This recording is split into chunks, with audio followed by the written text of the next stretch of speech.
How did you get started in the business? Okay, so I studied film in college at NYU. I always wanted to be a filmmaker, movies, that kind of stuff. And I learned how to work the camera and at NYU Film and made some student films, stuff like that.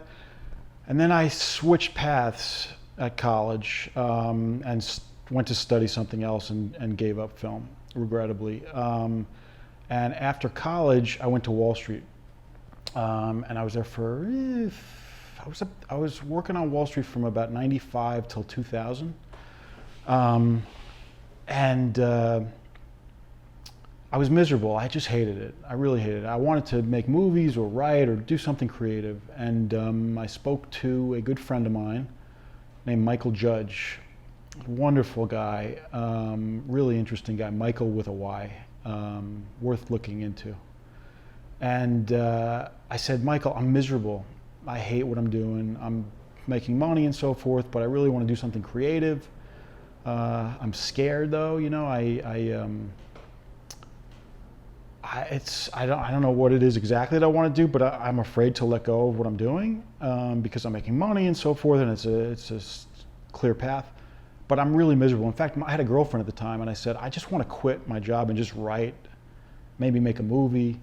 And she laughed at me. She actually laughed at me. She was like, "You're just going to sit around all day and write?" And I spoke to Michael, and I said, "This is what I want to do. I want to just quit." And he said, "You have to do that." He said, "Think about what the world would be like if people did what they were afraid to do." And I was like, "Okay, thanks." And I didn't do it for another couple of years. So about several years, 2005-ish, I spoke to a good friend of mine named Gary Winnick, who was a filmmaker. And I said the same thing, basically. I'm miserable. I really want to make a movie. At that point, I had written one script. It wasn't very good, but I had completed it. I'd started it and finished it, and it was a good feeling. And I said, I'm miserable. I hate what I'm doing. And he said, the technology right now is incredible. There's a new camera that just came out called the DVX 100, which is a very sort of cinematic look to it. When I had been at NYU Film School, video was sneered at. It was, you know, it was garbage. There was actually a coffin leaning against the wall of the film department at NYU, and spray painted on it was "Death to Video," because video was very, it just looked shitty. It just looked very one-dimensional and cheap, and it was clearly video. And this new technology in about 2004 or 5, there was texture to it, and it was cool. It really looked cool. So he said, just get the camera and just fuck it, just make it. So that's basically what I did. I quit my job. I wrote this script. I was interested in this topic, monogamy, and I knew I was going to direct it and write it myself. And I was just like, yeah, fuck it. So I made that movie, and that was Sex and Sushi, and that's sort of the short version. That sort of led to somebody saw it in New York and repped it, and it played at some festivals, and then I moved out to Los Angeles, and somebody else saw it and asked me to write something else that got produced, and yeah, that was it though. I believe you mentioned earlier that you felt you'd learned everything from film school within the first 6 months? Yeah, 2 weeks. I mean, once you learn how to work the equipment, it's, you know, I mean, it's sort of a separate conversation in my view, college in general. Like, I think college is a racket, frankly.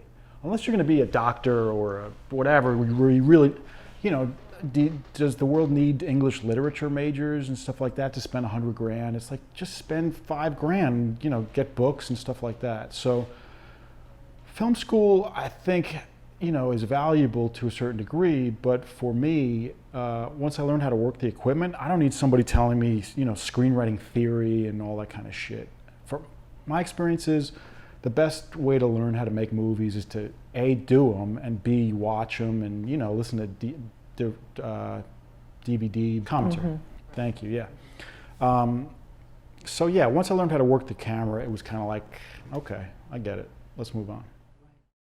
The script that you wrote while you were still working on Wall Street, where did you start formulating the idea, and actually how did you start seeing like the story structure and all of that? I mean, you're working what, like crazy hours on Wall Street, but you still had time to write the script. Where were you fitting it in?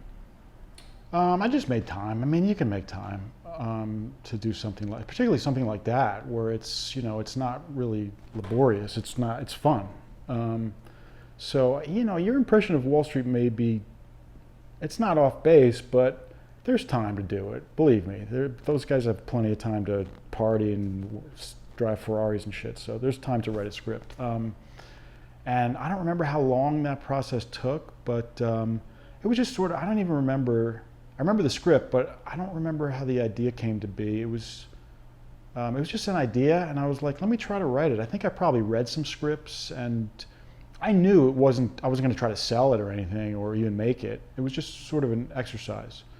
But with Sex and Sushi, I was clear that I'm going to write this thing that I'm going to make into a movie myself, and that was a quick process too. I had an idea, and I just sort of, I was listening to somebody talking about their method recently, and they say they start with the story, and I don't. I start with a character for me. Sometimes it's a theme or something I want to explore, but it's certainly with a character. It's not necessarily a story. And I just sort of get, you know, I sort of fill in that character. He's just sort of a skeleton. And once I'm really happy with that character, he or she, in fact, I'm writing something now with a female lead, but I just sort of point them in directions and just see what happens, and the story comes from that. That's not really answering your question, but yeah. So the theme of it was monogamy, and you decided to write it. How long did it take you to finish Sex and Sushi, the actual The script? writing? Yeah, the writing portion. Maybe 6 weeks. 6 weeks, okay. Yeah, a month. It was Okay, quick. okay. It was all I did. I mean, it was just like, and I knew I was probably going to act in it too. And it was the finished film is, I'd say it's 30% improvised. That said, there was a very deliberate, hard and fast script, but we definitely deviated from it. But you know, if I'm engaged in a project, if I'm writing a script and I'm into it, you know, that's all I'll do, and it's quick. I wrote a script not long ago in 2 weeks, and I was really amped about it. You know, it's all I thought about. It's all I wanted to do. Robert, did you quit your job and then make Sex and Sushi? How did that all work out? It was, that's pretty much how it worked out. I was just like, I'm done. Initially, I think it was, I'm going to take a leave of absence kind of thing. I was running a hedge fund at that point, so it wasn't like I was working for some entity. So I just basically shut it down. And it was, I returned investors' money and so forth. And initially it was sort of like, let me just take 6 months off and see what happens kind of thing. And it became, you know, more than 6 months. It's still going, but yeah, I just shut everything down. Yeah. Right. And so you initially had a DP attached to the project. Right. What happened with that? You Sure. were going to act in it, you wrote it. Right. You had someone you knew starring in it, a female lead? I had to, I didn't know, my girlfriend at the time played my secretary, and the opposite lead, I just met through casting. Oh, great. Yeah. But the DP story is, yeah, so I didn't have any experience making a movie. So I figured, let me hire a pro DP who knows what the hell he's doing. And I did that, and we shot for 3-4 days or something. And I mean, just the first shot, I was told by him that typically the first day is a disaster anyway. I don't know if that's true, but it took him like 4 hours to set up this really basic shot. And I was like, I guess this is how they do it. What do I know? I'd never been on a set before. And after a few days of this kind of stuff, where it has to be this way, and the lighting and the crew and everything, I was like, wait a minute, you know, even if it does have to be like this, like, I'm not comfortable with this. I'm running the show, you're not running it. And we had, you know, he had a bit of an ego, and I do as well, and so we clashed. And I said, what about if we just, you know, sort of, and he was like, no. So I said, finally, I said, you're done, you're out, goodbye. And the takeaway for me for that was, if this thing's gonna get fucked up somehow, if it's going to look shitty, or if there's going to be something wrong with it. I want it to be because I trusted my instincts and I was wrong, rather than I didn't trust my instincts and I just let this guy do whatever the fuck he wanted. And and I think there's something to that in terms of the shooting. The spirit of the shooting really changed, the vibe really changed on the set, because it was just kind of like, not like a punk rock kind of vibe, but it wasn't so, we're curing cancer kind of thing, and it's got to be this dogmatic sort of, fuck that, And in addition to which, we were making, a $30,000 romantic comedy. It wasn't like we were, some serious period piece and heavy drama or any of that shit. So yeah, I just shot the thing myself, and the credit, the IMDb credit is Walter Brunt, which is an anagram of Robert Lawton, my name. Yeah. And you funded the film yourself, right? Right. Okay. Are you, forgive me if this is too personal, but are you putting this on a credit card? How are you funding the film? One of the benefits of Wall Street is, your credit cards don't get maxed out, Okay. so easily. So yeah, I had money. Right, you had money. And were there times when you felt like, oh, this is a runaway train, or once you kind of took the helm and the DP was out, you felt like, this is fun, this is nice, I like That's this? a good question. Yeah, it's funny. I said this at the time, and I repeat it today. I wrote it, I directed it, I acted it, and I DP'd it, whatever. And I also produced it. And if I just had to produce it, I still wouldn't want to do it. Like, producing for me, I didn't like it. Why? Because it's the kind of stuff that I like, doing the creative shit and the acting and all of that stuff, and like what's in the frame and making a movie, but they're getting a location set up and making sure this person shows up, and like, that is a fucking disaster. I'd much rather pay somebody else to do it. I just don't have the temperament for it. In addition to which, I almost maybe have too much of a temperament for it, because as a director, I micromanage everything, So if anything's going wrong in terms of the ancillary stuff, the producer stuff, like, that's all I'll think about, and I get very stressed about it. So that sucked. I hated that. Yeah. I think we're in line in that. What advice do you have for someone that's going to pull the cord and jump free from a job that brought in a lot of money, a lot of prestige? A lot of people would think, wow, that's great, you're on Wall Street, you're running a hedge fund, and then you're saying, no, I want to make an independent film now, and I'm gonna break free of this life. It's just like Michael Judge said to me. He said, think about what the world would be like if people did what they were afraid to do. I mean, so yeah, sure, there's a safety blanket, and but what kind of life is that? When I was at film school, I would be editing a film that I shot, and I would look at my watch, and it was like 8 hours went by, and it felt like 10 minutes. And that's the kind of feeling that, they say, if you love what you do, you don't work a day in your life, or something like that. So, take the leap, you know what I mean? Or else just live your whole life doing something you hate to do and being afraid to, that's no life, Yeah. Right, but in the real world too, though, there's like an invisibility factor sometimes when you switch over to a creative thing that hasn't totally taken off. And when you're on Wall Street and you have a title, you're respected, So how was that thinking, almost like maybe there's going to be a stigma attached to me leaving something? You mean in terms of it being sort of a humbling experience to start at the bottom? A little bit, because it sounds, a lot of people, when they do that sort of switch of careers, it's not just going from one great position to another. There's Oh, for sure, yeah. I just, for me, it got to the point, and remember, it took another 5 years, basically, for me to finally, so typically with me, I don't really do anything until my back's against the wall, like, that's just the way I am. So not doing it just got too overwhelming for me. So for me, I just was thinking, like, I don't want to live the rest of my life thinking, what if I had tried this kind of thing. So I was just like, fuck it, Can you tell me what you mean by backs against the wall in this situation? Like, was it just where, like, you're basically in the office and time is consumed? I was miserable, Karen. I mean, I was miserable, So it's not about the outside stuff, the apartment and the cars and whatever it is. It's like, if you're not happy, I mean, that's and I knew, I there's a quote, I think it's Lorca, he says something like, to burn with desire and keep quiet about it is the greatest punishment we can give, put upon ourselves. And it's so true, it's after a while of just being like, what if, and let me try. Plus, technology caught up too, guys were making Clerks and Brothers McMullen and shit like that, and it was like, I can do this, let me just try it. So yeah, that's what happened. So what's your advice for someone else in your same position? Maybe they're a doctor, lawyer, whatever, maybe they're a physical therapist, whatever it is, where it's like there's a title, there's a respect factor there, family thinks, oh, he's doing great, our son is this, he's amazing, and turns out our son doesn't want to be there. Sure. How do you...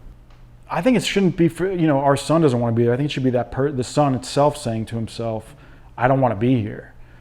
A, but B, it doesn't have to be all or nothing too. Remember, I wrote a script when I was still working on Wall Street, so it doesn't have to be like, I quit and let me try this, jump into this whole thing. Right. It depends on what the endeavor is, but if somebody wants to be an actor or a writer or whatever, you don't have to quit your job and upend everything. So I guess my advice would be, in general, pull that trigger, whatever that trigger is for you, but you can sort of dip your toe in the water a little bit. Yeah, for sure. But, wondering about something like seeing a girl and wanting to ask her out, and she never, speaking for myself, that's happened to me, I've seen a girl, I'd love to talk to her, and I'd never talk to her. So after a while, you're like, okay, I don't want to feel that feeling again. Let me talk to her this time. And you do, and, whatever happens, right? So Right. I think not doing something, for me, at least, is... I have to just kind of keep doing it, and that's what I sort of mean about back against the wall. I learned how to sell on Wall Street, and in my view, you can, writing or directing or whatever, that's half of it. Being really competent in your craft and being excited about it and so forth, that's half of it. If you can't sell whatever it is, your script or whatever it is, you're going to be the best unknown, script writer out there. So it's sort of a... I don't like the idea of sales. I don't like salesmen. I don't really consider myself a salesman. I don't like it when I go into a store and somebody's like, oh, they're very solicitous and this would look great on you. I don't buy it, typically. I'm turned off by the concept of sales. But that said, A, you need to do it in Hollywood, my experience. You have to go into a room and pitch the shit out of your script or whatever, yourself as a director or whatever it is. And B, if you are genuinely passionate about what it is that you're selling, it's really not, it doesn't have to be a bad thing, and it gets conveyed in your delivery. So that was a really helpful thing for me in terms of Wall Street. Naturally, I'm not a salesman type. I'd rather just be like, okay, don't buy it, I don't care, Keeping that theme there, so many people, they make these amazing films and they say, oh, we're going to get this festival screening, and they do, and they have this great sort of party atmosphere with it, and then the film is finished, it's screened at various festivals, and now comes the distribution portion of it. And I think a lot of people hit a brick wall, and the movie just sits there if it doesn't get a certain deal, and they've invested not only money, but so much time and energy and hope into this film. What's your advice for people that they say, well, I'm an artist, I'm not a salesperson, I'm not a business person? Tough shit, okay, then go be an artist, but don't expect to get a distribution deal necessarily, or don't expect to sell a script or whatever. I mean, it's just part of the deal. You can be that sort of I'm an artist kind of guy and do it, or girl, and just DIY it. That's cool, do it. Nowadays you can do that. From beginning to end, you don't need to get into bed with somebody, a distributor or whatever it is. But it's just part of, in terms of the bigger picture and Hollywood and spec stuff and studios, and you just have to do it and, get used to it. I mean, it doesn't have to be such a terrible thing either. It's not like you're selling some stupid thing that you don't like, really. You're selling your movie, Right. It shouldn't be, it's not such an ugly endeavor. Right. So what's your advice for someone that, let's suppose they are in that artist mindset, and you're like, look, you have to be a salesperson, you have to wear that hat. Can you give them sort of like this bullet point, I should say, list of what they should do to market themselves in their film? What kind of like morning afternoon, evening they should have in terms of like structuring their time? You know, it's kind of off topic, but something occurred to me recently that may sort of answer your question indirectly. I'm really we started our screenplay competition a couple of weeks ago, and I've gotten quite a few scripts. Okay. And some of them, we're very clear in the guidelines and the rules and so forth what we want. It needs to be typical screenplay format. It's not, they're pretty straightforward rules or guidelines. And I've gotten a few scripts, we've all gotten a few scripts that aren't formatted correctly, or there are spelling errors on page 1. Oh, wow, okay. And I'm so bewildered by it. If you can't take the time to, it's not even spell check. Sometimes, like there's one I'm thinking of we got last week that they misspelled, they meant to type face and they typed fade instead. So spell check didn't catch it. Oh. But you know, that's the kind of stuff where I'm just like, this is your thing that you've toiled over and you're so presumably really passionate about. This is, you poured your guts into this thing and you're trying to get it out there. How can this happen? Like those sort of basic things. So I would just say, you know, make sure your product is bulletproof. And then I just really feel like if you are genuine about your excitement about the project, it's going to be conveyed when you're trying to sell it. That said, you might have to accept the fact that I've written scripts, for example, that I was really passionate about. And I've had my manager and so on, and producers say, it's not commercial. And I could just be like, well, fuck them. But you know what, fuck me, because they're right, you know? So that's something you just have to accept. And you can sort of say to yourself, okay, I'm gonna, you know, it's better to find this stuff out before you make a movie, certainly, or at least before you write a script, sort of what the market is looking for. And I'm not necessarily saying, you know, you should co-opt your own vision and that kind of thing. Depends kind of what you want to do. If you want to be a DIY indie filmmaker, then you can sort of go it alone and you're not beholden to the industry and people's tastes and stuff like that. You're still going to have to sell it down the road. But the short answer to your question is, I feel if I'm passionate about something, if a person's passionate about something, they'll convey it. I mean, that said, there are people who are just genuinely, you know, they're kind of shut down personalities and they're not gregarious and so forth.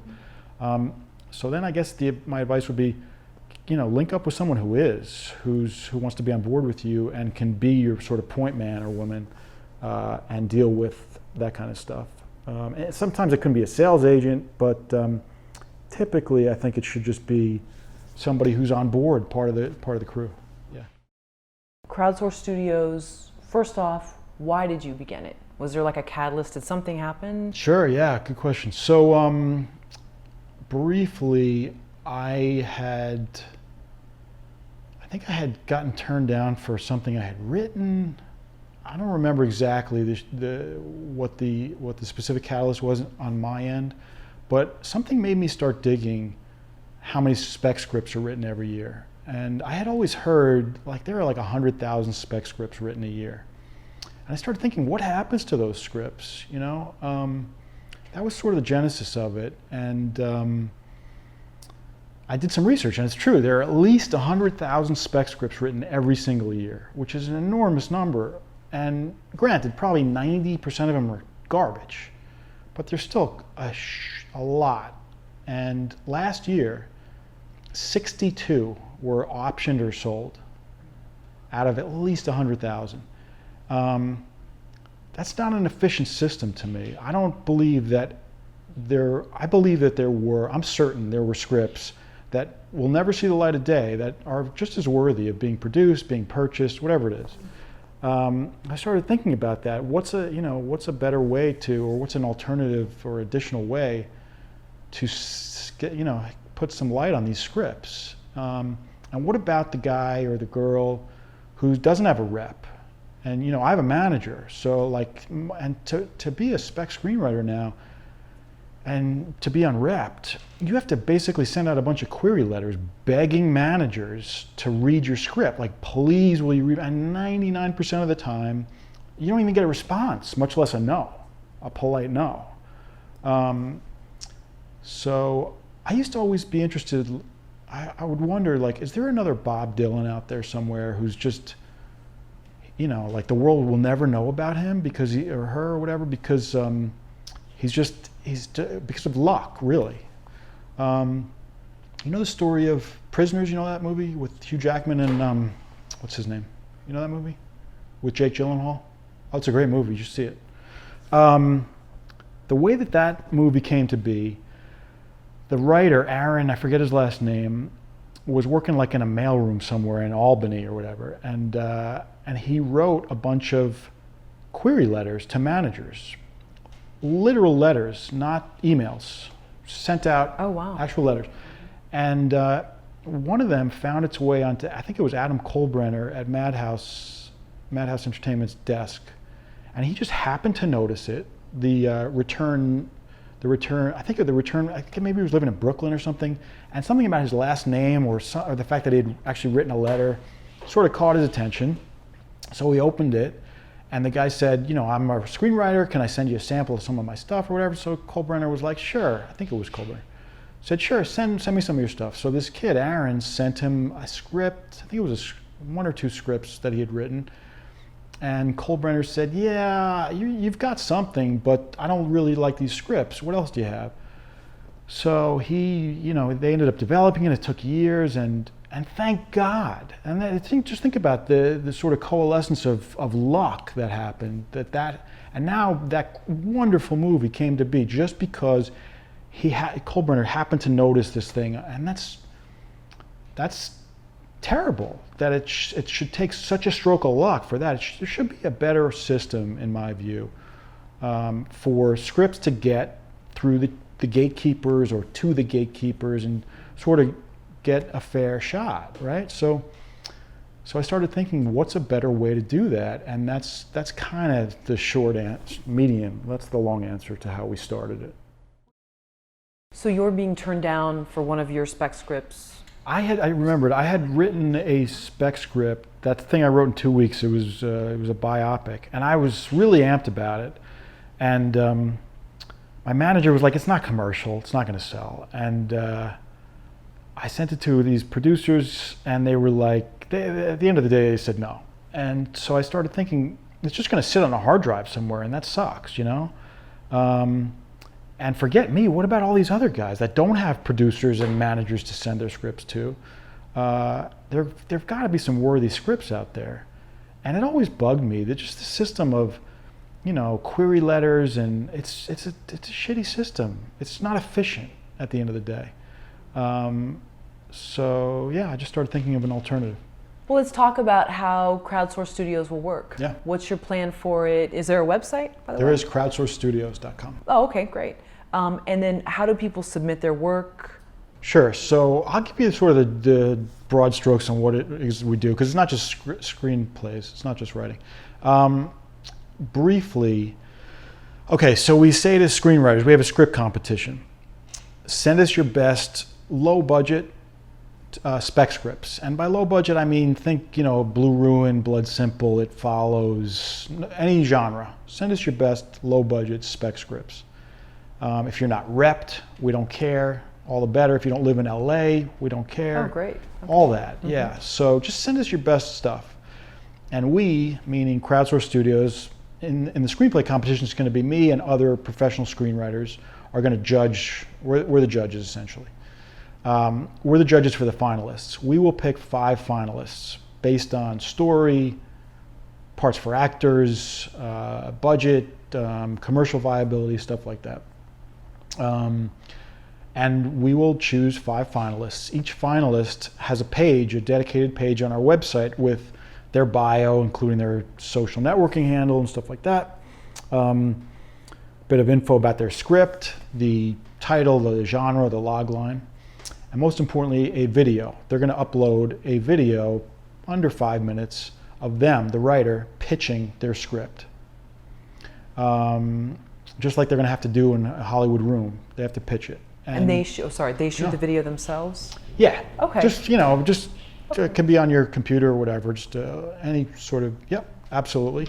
And then our members, Crowdsource Studios members, will vote for their favorite script, favorite pitch, whatever it's based on. And so at that point we have a script. And if, by the way, if anybody wants to enter, it's if you go to our website, you'll see it. But it's crowdsourcestudios.com, and you'll figure it out. So. But there is an entry fee. Sorry. Yeah, there okay, is. There's okay. an early bird, and there's a regular, and there's a late deadline, and we may extend it and all that kind of stuff. But it's reasonably priced. It's less than the average contest. Okay. I think the early bird is $20. So then we have a script, and at that point we say, directors, same thing. Send us your reels. Send us your stuff. We submit to us your reels. We'll do the same thing. Professional directors will judge the directors' entries. Yep. And each finalist will pick 5 finalists based on their reels, generally, period, or comma. And then each director will have a page on our website with their bio, their reels. We will provide the finalists with a copy of the script, and they will upload a 5-minute or so pitch of their vision for the film. Oh. And our members, it'll probably have about a month or so to decide or to vote, and then we'll have a director. And we do the same thing with actors. Probably simultaneously with directors, we'll do the same thing with actors. We have a part for a 32-year-old woman and a 38-year-old man. Send us your reels, actors. We will, meaning professional actors, probably producers, probably directors, and some screenwriters too, will judge the actors' reels. We'll pick 5. Each one puts up, will have their reel, and they'll each put up an audition. They'll pick whatever, we'll give them this copy of the script. They'll pick a scene or 2, and they'll audition, and our members vote for the winners. And then we have the principal elements in place. Robert, how will you fund all these projects for Crowdsource Studios? Yeah, that's one of the reasons we're called Crowdsource Studios, is once we have the principal elements, the director, the script, the actors, then we go to a crowdfunding site and we raise the production budget for the film. And if we're successfully funded, then we go make the movie. Will you have a team of people trying to be part of the crowdfunding campaign, or how will that work? Sure, yeah. So our members, the members of the people who are voting for the scripts and so forth, those are our members. And all you have to do to be a member is to give us your email address. That's it. And if you feel like it, vote for script or actors or all 3 or whatever it is. And hopefully those same people who voted for the script and the actors and the director will join us and say, yeah, you know what, I helped pick the actor or the script. I'll give $10 to get a digital copy of the film, and they'll help. Yeah. And the end game for us is those same members who helped pick the actors and the script and so forth, and presumably or hopefully help us produce the film, raise the budget, will be the end users. They'll be the audience for it. So, do you plan on directing any of these films? But just to be on the safe side, there are a lot of sort of question marks as to, we have some sort of control issues, which is a good point because, but the short answer is yeah. Just the first one I'm going to direct. Mm-hmm. And somebody raised the issue: what happens if we hire a nightmare director, or we hire a? So we're going to have to consider that. When we're picking finalists, like, do we want to work with this person? And there's always a wild card with an actor, whatever it is. So we are going by the sort of Miss America policy, which is, for whatever reason, we have the right to get rid of an actor or a director, whatever it is. Probably not a screenplay writer, but it's unlikely that they'll become a nightmare once we choose a script. But the runner-up, whoever got the second most votes, will replace them under, if we encounter that sort of circumstance, yeah. What if you want to change a screenplay? How much leeway do you feel? Because I know a lot of screenwriters are very precious about their work. Oh, you mean if we want to? Tweak just it a little. Yeah. Just within get the used confines. to it. Yeah. Okay. That's that's part of the deal. That's part of the contract too. So. Yeah, I mean, I've had that experience as a writer, and it's painful and stuff, but you're going to have to assume that if we're making this movie, it's hopefully in good hands and you're happy with it. But yeah, we absolutely reserve the right to, I don't anticipate a major rewrite. Hopefully, it's sort of like when you're making a movie, the casting is 90% of it. So when we choose these finalists, we're gonna assume that they're not necessarily camera ready, but they're pretty damn close. But yeah, we may do some rewrites. Right. So people can go to crowdsourcestudios.com and they can go on there and they can submit their work. First, just screenplays right now. It sounds like that's all you're taking. Correct. So yeah, until we have we can't really figure out a director, and certainly not actors, until we have the script. Right, okay. Yep. Okay, and then any tips to the screenwriters on how they should present themselves when they pitch? Because a lot of screenwriters they don't feel maybe comfortable in front of the camera. Yeah. So how should they kind of make themselves feel a little bit more approachable in selling their story? I just think be passionate about it. Like, it can be, at the end of the day, it's just, we'll decide. It's not so much about presentation, although, if you're dynamic and stuff, it helps. But you need to have a solid story. So if you're really amped about a story that's like, yeah, I don't really care, you're not going to win, probably. But I just think if the beauty too of doing something like this, just like with actors now, most actors audition on camera. I mean, on video, they send it around. They don't have to actually go and show up. So you can do it 500 times until you get it right. You're the only one. So wait till you get it right and be passionate about it. And it's it's like a beauty contest in a way. You know what I mean? It's like it's got to be a little bit of, definitely 50-50 style and substance, I'd say, because again, you can have the greatest pitch and have a shitty script, and you'll lose, and vice versa. If it's all style and no substance, you're not going to win either. Right. Any tips for writers who are a little more self-effacing? Because sometimes that works in your favor if you're Jerry Seinfeld, Yeah. and sometimes it just comes off as just stop. Have a little more confidence in yourself. That might work for some people. Some people like that. You never know. So just sort of be yourself, I guess. And if you're really excited, I can't imagine anybody who's pitching their own script isn't really excited about it. So just figure it out and take your time. I mean, you're uploading a video. It's not live theater or anything. So, yeah. Robert, aside from Crowdsource Studios and all of the scripts that you've written, you've also written a book, Right. Rejected, True Tales of Nearly Overlooked Greatness. You mean this one, Karen? Perfect timing. Great. All right. Nice. Happen to have a collector's Just happen to be there. Okay. And you dedicate the book to whom? Gosh, you tell me. Okay. You tell me. I don't remember. Well, you say here, I have a quote here. My hope is that at least one person out there will read these true stories of perseverance despite adversity and become inspired. So you said that it's dedicated to anyone who's had a dream in spite of everything. Who chases a dream in spite of everything. Oh, yeah, good. that's right. Okay. Yeah, Good, I remember good. that. Yeah. So you wrote it when? Where were you in your life? When I you had began? just gotten rejected for something. I was up for a pilot deal with, I guess I shouldn't mention the network, and I got turned down for it at the end of the day. And I had always heard this quote, this sort of infamous quote. The quote was, "Can't act, can't sing, bald, can dance a little."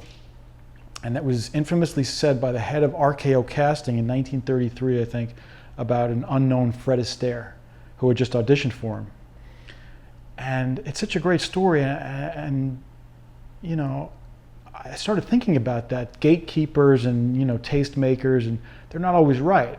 I started thinking, I wonder if there are other stories like that with famous people who later became famous and well respected and well known, who had been rejected early on. And I did some research, and it was amazing to me how many, in all areas, from artists, musicians, writers. I came across original rejection letters like for Hemingway and so forth. And I mean, the Beatles, for example, I didn't know this, but in 1962, I think it was, New Year's Day, I believe, in 62, the unknown Beatles drove down from Liverpool and auditioned for Decca Records live in the studio. They did 10 songs, and the head of Decca Records was like, "Nah, you guys aren't going anywhere." The Beatles. Elvis was told, you ought to go back to driving a truck, you're never going to make it. And there are so many stories like that. So it was sort of galvanizing to me. It was inspiring to know that these great, the gatekeepers are often wrong. So yeah, that's where it came about. Robert, when I looked through your book, Rejected, it was fascinating to me to see all these great names in tech, art, music that were turned down in some pretty harsh ways. Yeah. Like I think the Marilyn Monroe one, someone said like, find a husband or take up secretarial skills or something. Yeah. And I'm wondering how much of writing the book was actually your own form of either like self-therapy or like a letter to yourself. It wasn't done so deliberately, but it definitely became that.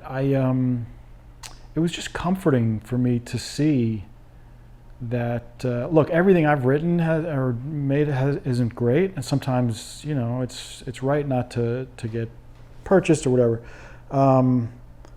But sometimes I feel like, they're wrong. Like the gatekeepers or whoever it is, like this is worthy. This shouldn't just die. And it was very comforting for me to learn that so many people had experienced major rejection. And really one of the keys is, I'm sure there are tons of people that we'll never hear of in all endeavors, all fields, who were rejected 5 times, 10 times, 1 time, and were brilliant at whatever it is they did, and they gave up, and we'll never hear about them. So perseverance and all that kind of stuff. It was very sort of inspiring for me to see that these great artists had just gone through it, and they hadn't said, well, yeah, maybe they're right, or I can't take this anymore, or that kind of stuff. So it was definitely comforting to me, yeah. Have you always had thick skin, or maybe you're not thick skin, but does that play into part of it? I kind of don't have thick skin, really. I kind of never have had thick skin. And sometimes I think for me, it's definitely a disadvantage in terms of my stress level kind of stuff. Like I take stuff very personally, and I get, but it's sort of what you do about it. Something can be a stumbling block, or it can be a stepping stone, that kind of thing. So yeah, I always have pretty thin skin, but after all, I guess it becomes thick because you just sort of soldier through it. But every rejection hurts, and yeah. You don't give off that appearance that you have thin skin. You seem like you're confident and that things don't get to you. So what's your advice to other people that they have that living inside of them? Because I've seen a lot of great people give up and become really disillusioned and leave LA and become upset because they got this one person telling them something terrible about their work, and it was just that one person, and they just had it. Right. I mean, I hesitate to say this because it's kind of harsh, but frankly, I think if you're the kind of person who gives up when you get some particularly harsh criticism, or you don't really belong wherever it is. So I think, for me, I have a big ego, and I very often will say, I have trusted friends and people that I will show stuff to, whatever it is, a script or whatever. And I'm totally open to feedback, and usually I'll agree with it. Sometimes I won't. So when I'm about to send it out to the world and to gatekeepers and producers and stuff like that, I'm generally in a place with that material where I feel like it's bulletproof.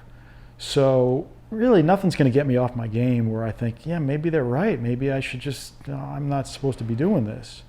And before I sort of, I say that mindful of the fact that I've actually had some stuff produced. So what about the person that never has? And they're like, maybe the person's right. Maybe these people are right, and I shouldn't be doing this.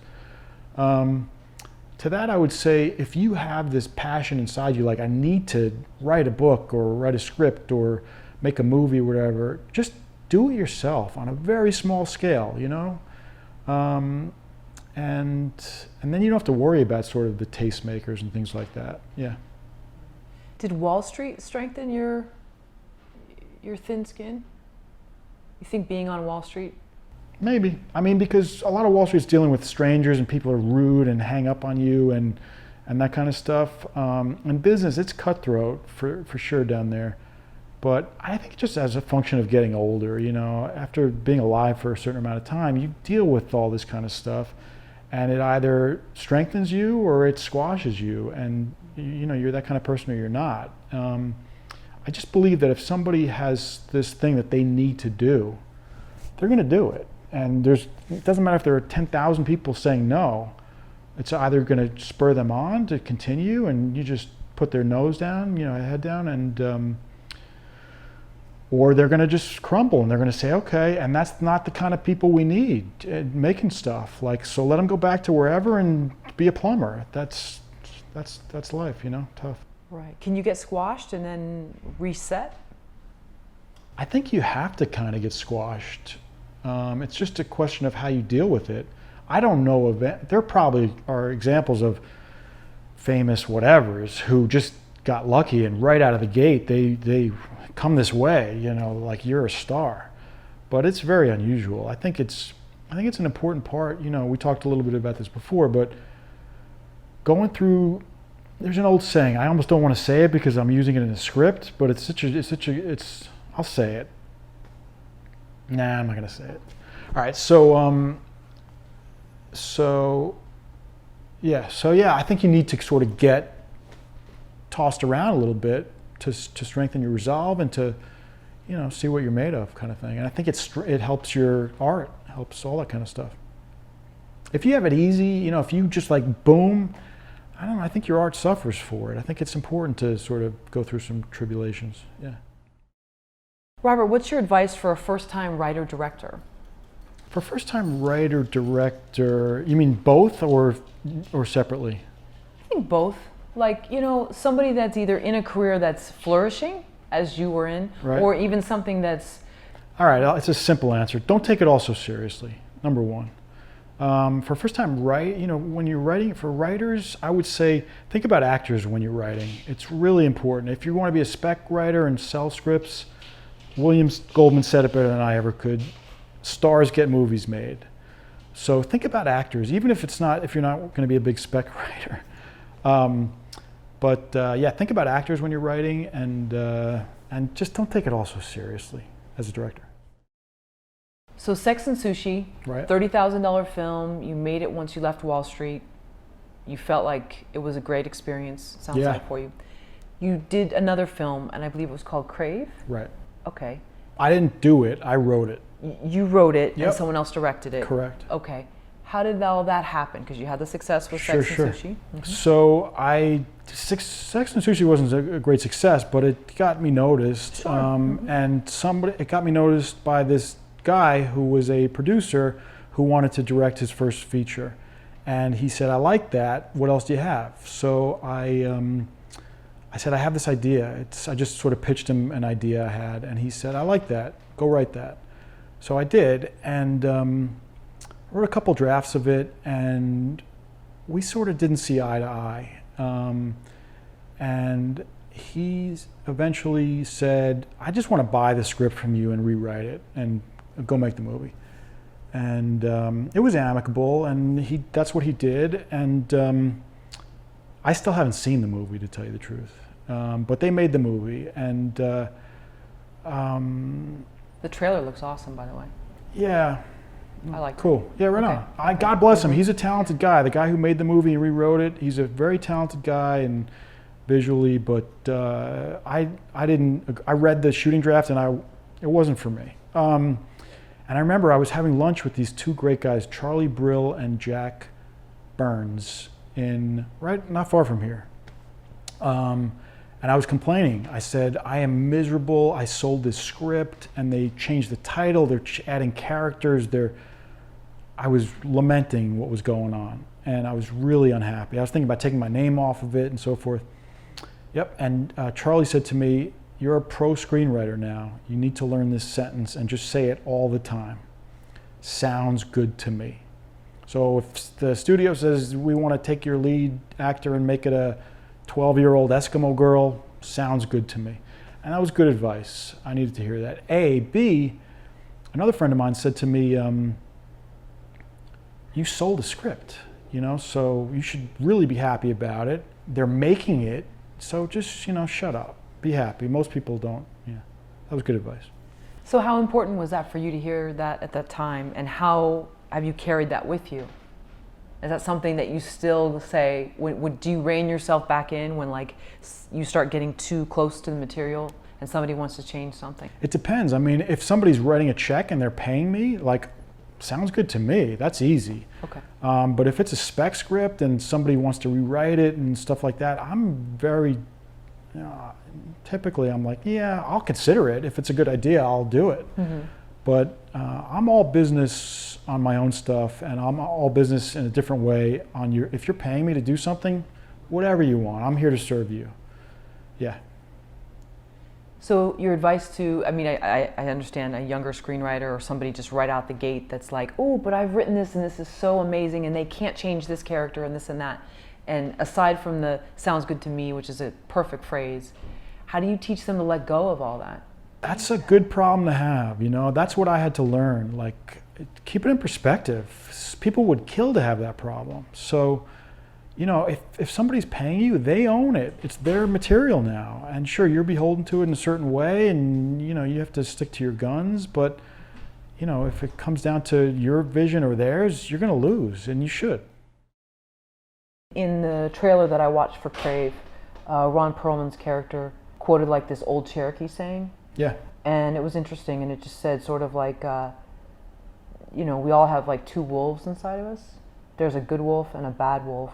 Which wolf will win? And the old Cherokee grandfather says, you know, which one will you feed? Something whichever you feed more wins. Right. Yeah. How does that apply to screenwriting? I know that's a stretch, but.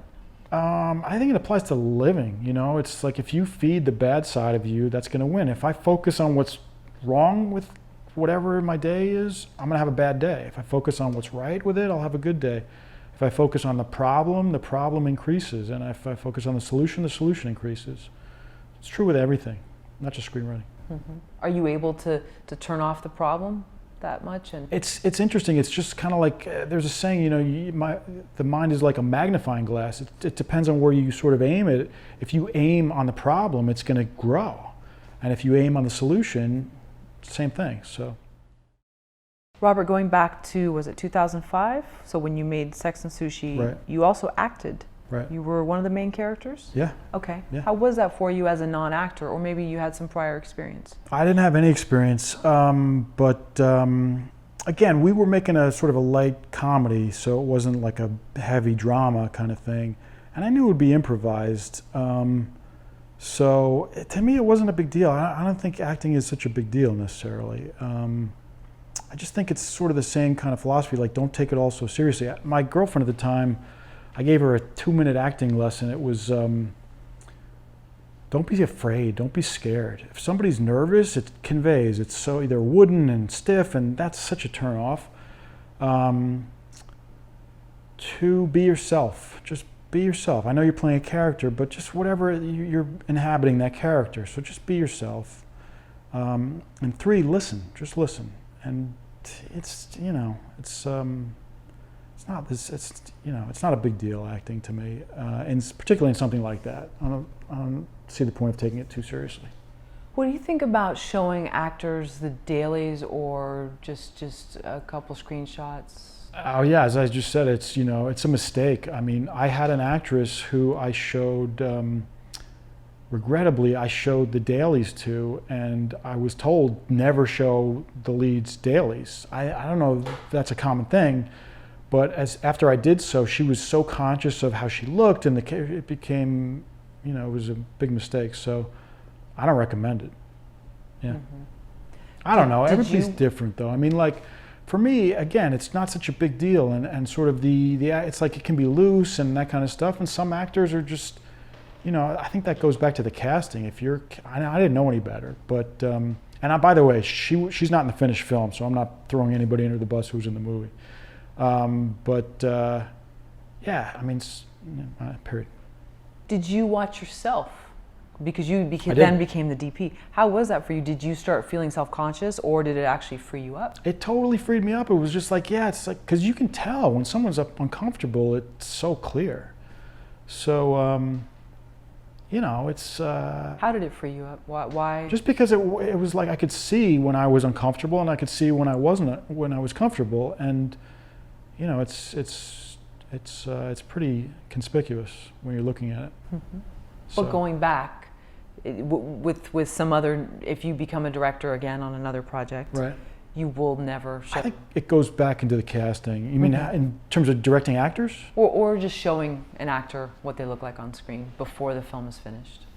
I'm not going to be, I don't think I'm going to be casting anyone who's never acted before. So, you know, presumably they will have done some acting. So yeah, it's all goes down to the casting. You know, those are the decisions you make before you pick the actor. Is this person natural? Is this person uptight? Is this person really, you know, self-conscious? That kind of stuff. Yeah, it's in the casting. Robert, with Crowdsource Studios and the films that you plan to make, these are all low-budget films? Initially, yeah, definitely. And that's, I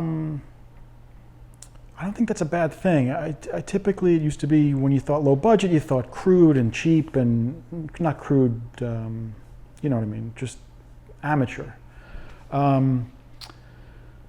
So, yeah, definitely low budget, but I don't think that's a bad thing. I mean, I think of, like I said, Blue Ruin or Blood Simple if it was made today, or just simple stories told well.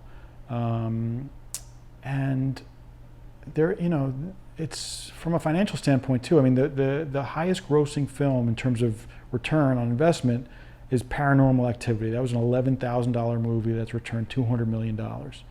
So you don't need to spend a lot of money to tell a simple story. In addition to which, I saw Jurassic World recently. And the guy who directed Jurassic World, which is a $150 million studio tentpole juggernaut movie, directed one feature before. It was Safety Not Guaranteed, $750,000 movie. Right? That was he went from a $750,000 movie to a $150 million movie.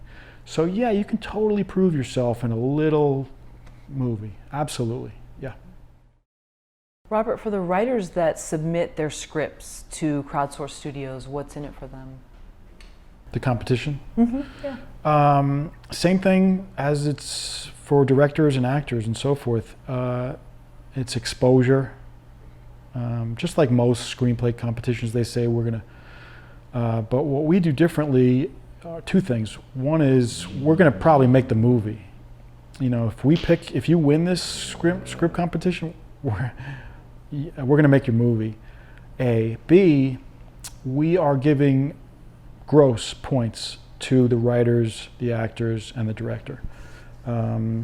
First dollar gross, not back end, not net, none of that stuff. There's an old saying in Hollywood, the most creative people in Hollywood are the accountants. And so, you know, net points, you're never going to see them. So, yeah, we're giving first dollar gross. Robert, I don't believe anybody else is doing what you're doing, right, with Crowdsource Studios. I mean, this is a new concept, is it? Yeah. Okay, because I haven't really heard about it. Yeah. Are there anyone else, is there any other company out there or individual who's doing something similar? No. No? Okay. No.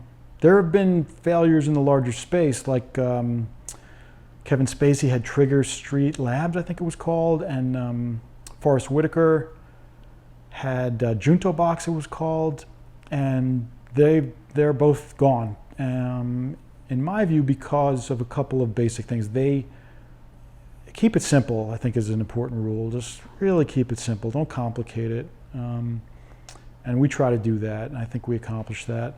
In addition to which, they were financing their own pictures. We're not doing that. So they really needed a home run or a triple at least, you know, or they couldn't really diversify. So we're in a position where it's an old Wall Street thing, you know, just diversify, keep it, period. And the other thing that I think we're doing differently, I'm certain we're doing that nobody else is doing, is we're engaging the audience right out of the gate. You know, most sites, they wait to make the movie and they deal with the filmmaking side of it, and then they hope that the audience likes it. But our members are going to be our audience. So the people that are voting for the scripts and the actors and so forth presumably are going to be our end users. They're going to watch the movie. And we try to engage them straight up, right out of the gate. How so? By having them vote for the script and so forth. So we tell audiences, you pick, what do you want to see? What movie do you want to see made? Who do you want to see acting in it? And I think that they'll stick around and watch the finished product. Right. Do you plan to have a social media person that's going to continue to kind of engage people, or? That's a good question. Yeah, the short answer is yeah, definitely. It's on the list. Yeah, absolutely. It's something I don't have time to do, and we need a designated person to do. So we're on Twitter and we're on Facebook, but we just soft launched the site a few weeks ago. So. Okay. What are your handles? It's Crowdsource. I think it's Crowdsource Stu at Twitter. It's all on the website. Okay. There's a link. Robert, what's your take on the current state of the film and television industry? Right. So it's an interesting thing that has happened recently. The numbers are the box office in terms of ticket sales hit a 20-year low last year in 2014. And at the same time, the sort of cost benefits are enormous for studios and the financiers, because it used to be when they made a film, it was a film, first of all. They shot it on film. They had to develop it and produce an actual film. P&A cost, prints and advertising, was an enormous cost expense. And that's gone. Now they don't have to do that anymore. And shipping it around to 2,000 copies of this film to 2,000 studios, that expense is gone. At the same time, the exhibitors, the theaters, they're, as I said, 20-year low. And that's because there are alternatives now, which there weren't in the past. And I think, frankly, that's, to a large degree, I think it's sort of a dying business model, the exhibitors, theaters, movie theaters. There's certainly something to be said about going to a theater and seeing a movie and so forth. But nowadays, for example, I saw Jurassic World last week, and I had to go to the theater at 12:35 and pay for my ticket, and it was not crowded, but there was some guy coughing over here and some lady, and it was unpleasant. And if I had a choice to see that at home and pay at least the same amount, I would probably even pay more on my schedule. I certainly would have done so. So VOD, I think, in a way, it's certainly crushed the exhibitors. So that's an interesting sort of thing. But I think the studios are approaching it in kind of a foolish way. And I think about the music industry and what happened there. So Napster came out, right, with the music business. And Sean Fanning said, we found this way to deliver content really simply. And the music industry said, let's bury this guy. This guy's a threat to us, rather than, it would have been smart for them to say, let's work with this guy, period. There's an old theory on Wall Street that if you have a competitor and they're a viable threat to you, you can try to crush them and go to war with them, or you can absorb them and buy them. And it's a much more sensible approach to dealing with stuff like that. And they didn't do that, and at their peril. So there was a lot of damage as a result of that. Tower Records and so forth, it's all gone. And they won the battle. They shut down Napster, but they lost the war. Their music business has completely changed.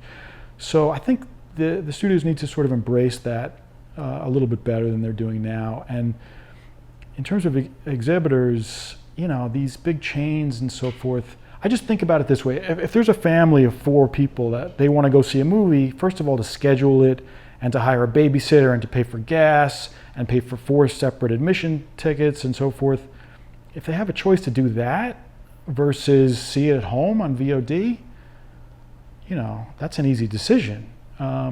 So I think they need to sort of, it shouldn't be one or the other kind of thing. It should, really think all movies should just be VOD. I really do. I think it's just, I just think, or at least an option, if you want that theater experience and so forth, I get that.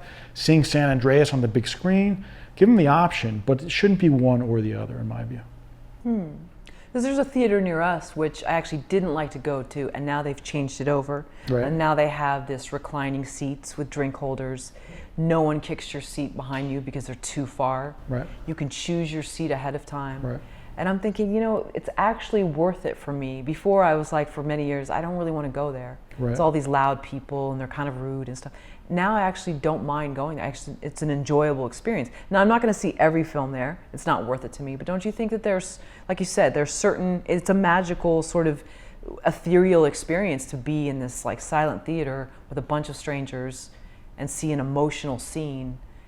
I do. I think you're right. You know, I have a theater near me, which is in a small town, and it was shut down. It was getting shut down, and these kids sort of reinvigorated it, and they changed the business model a little bit, and they refurbished it. It's all digital, and there's sort of a nice vibe there. It's not this big corporate sort of, you know. I definitely think, forgive me if I said that the theater industry is dead. It's not. It's definitely, I think it needs to be changed. And I think, frankly, it's going to get leaner, and the numbers are going to continue to decline. But if they can sort of change things up and make it a more pleasant experience, definitely. And there's undeniably something important about the experience of seeing a movie collectively and that kind of stuff. I just think it should not be at the expense of creating an opportunity for somebody like me who doesn't want to go to the theater to see that same day, you know, day and day kind of VOD. I just think it'll supplement them rather than, you know, cannibalize them, their business.